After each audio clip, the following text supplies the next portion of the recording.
आपण अत्यंत महत्त्वपूर्ण अपडेट पाहतो। हा व्हिडिओ आपण शेवटपर्यंत पाहावा। एप्रिल मे 2026 पगाराबाबत शासनाचा मोठा निर्णय जाणून घ्या। एप्रिल मे 2026 पगाराबाबत शासनाचा मोठा निर्णय 29 मार्च 2026 आपण समोर GR सुद्धा पाहणार आहोत। हा व्हिडिओ आपण शेवटपर्यंत पाहावा।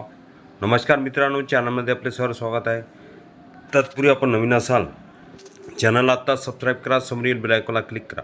निश्चितच नवनवीन अपडेट अखिल तांबूसकर क्लासेस चॅनलमार्फत सतत आपल्याला पाहायला मिळतील। पाहूया सविस्तर।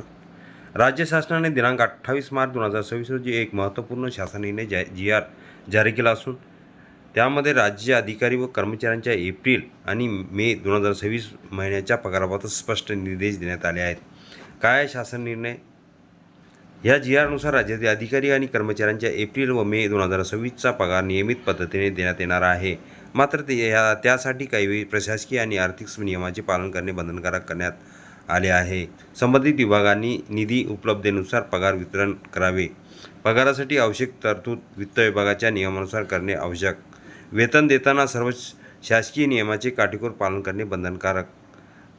5. पगार वितरणाबाबत महत्त्वाचे निर्देश। शासनाने दिलेल्या निर्देशानुसार पगार देताना बजेट तरतूद आणि निधी स्थिती तपासणे आवश्यक। कोणत्याही प्रकारचा अनियमित खर्च टाळण्याचे निर्देश संबंधित विभागांनी वित्त विभागाशी समन्वय ठेवून पगार अदा करावा। याचे उद्देश म्हणजे राज्याच्या आर्थिक स्थितीचे पालन करणे आणि निधी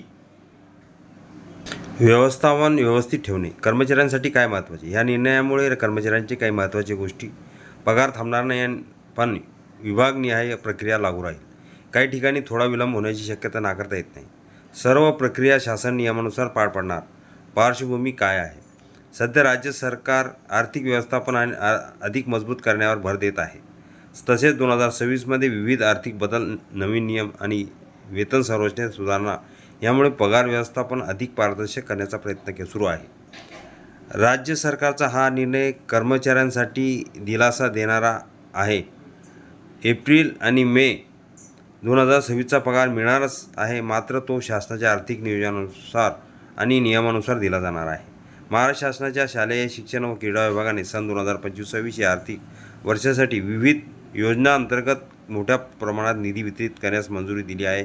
या निधीमध्ये विशेषतः अनुदानित खाजगी प्राथमिक माध्यमिक शाळांना देण्यात येणाऱ्या अनुदानाचा समावेश असून ह्याच निधीतून शिक्षक व शिक्षकेतर कर्मचाऱ्यांच्या पगारासाठी तरतूद करण्यात आली आहे। सरकारकडून स्पष्ट करण्यात आले आहे की मंजूर दिलेला निधी फक्त मंजूर उद्देशासाठी वापरता येणार असून पगार व इतर खर्चासाठी तो नियमानुसार वितरित केला जाईल। तसेच वेतनाची रक्कम थेट लाभार्थ्याच्या बँक खात्यात ECS द्वारे जमा करण्याचे निर्देश देण्यात आले आहेत। यामुळे शिक्षकांचे प्रलंबित पगार वेळेत देण्यास मदत होणार असून शिक्षण क्षेत्राला आर्थिक स्थैर्य मिळणार आहे। हा परिपत्रक पाहण्या अगोदर हा व्हिडिओ उपयोगी वाटला असेल लाईक, शेअर आणि अखिल तांबूसकर क्लासेस चॅनलला सबस्क्राईब करा, लाईक करा, कॉमेंट्स करा। वेतनाची तरतूदबाबत महत्त्वपूर्ण 28 मार्च 2026चं थोडक्यात आपण स्पष्टीकरण बघितलेलं आहे। हा पूर्ण शासन निर्णय अखिल तांबूसकर क्लासेसच्या डिस्क्रिप्शन बॉक्समध्ये लिंक आहे, तिथून डाउनलोड करू शकता।